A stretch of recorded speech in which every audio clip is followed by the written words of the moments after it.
انتهت المباراة بين يوفنتوس والريال بخسارة الملكي بنتيجة من 3-1 في فجر اليوم الخميس على ملعب كامبين غورل ضمن استعدادات الفريقين للموسم الجديد من 2023 إلى 2024.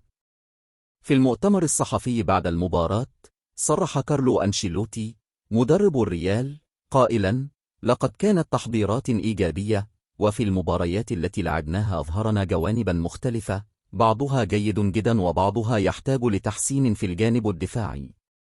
وأضاف المدير الفني للريال: الفريق ليس معتادا على اللعب في خطة دياموند الدفاعية، وقد تلقينا العديد من الأهداف من يوفنتوس وبرشلونة، ونحن بحاجة لإصلاح التوازن في هذا الجانب.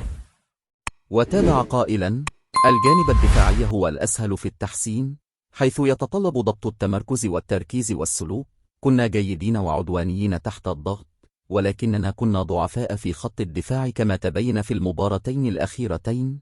سنحتفظ بالأشياء الجيدة والفرص التي أتيحت لنا في الهجوم. وفيما يتعلق بأداء فينيسيوس كلاعب محوري في الموسم الجديد، أجاب أنشيلوتي: ليس من الصعب على فينيسيوس اللعب في الوسط، لقد تعامل بشكل جيد جدا مع الفرص، واليوم واجه صعوبات في الوسط ثم انتقل للخارج وبدأ في خلق الاخطر. إنه يتحسن. أحرز مويس كاين هدفا لصالح يوفنتوس في الدقيقة الأولى من المباراة ضد ريال مدريد.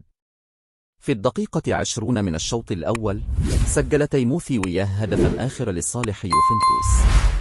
قبل صافرة الحكم بثوان قليلة في الدقيقة 95 سجل دوسان فلاهوفيتش الهدف الثالث ليوفنتوس.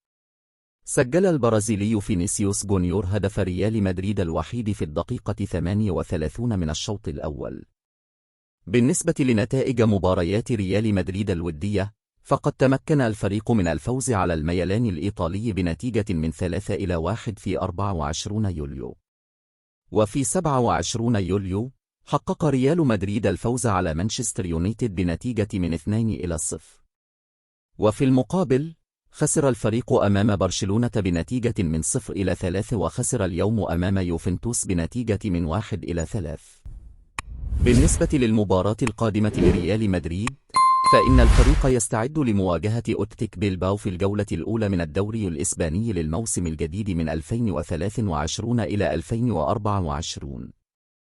تقام المباراة في 12 أغسطس في تمام الساعة 10 بتوقيت القاهرة والمملكة العربية السعودية، 11 بتوقيت الإمارات، و8 بتوقيت تونس والجزائر والمغرب. تنسوا الإعجاب بالفيديو والاشتراك في القناة تشجيعا لنا لنستمر بنشر المزيد إن شاء الله.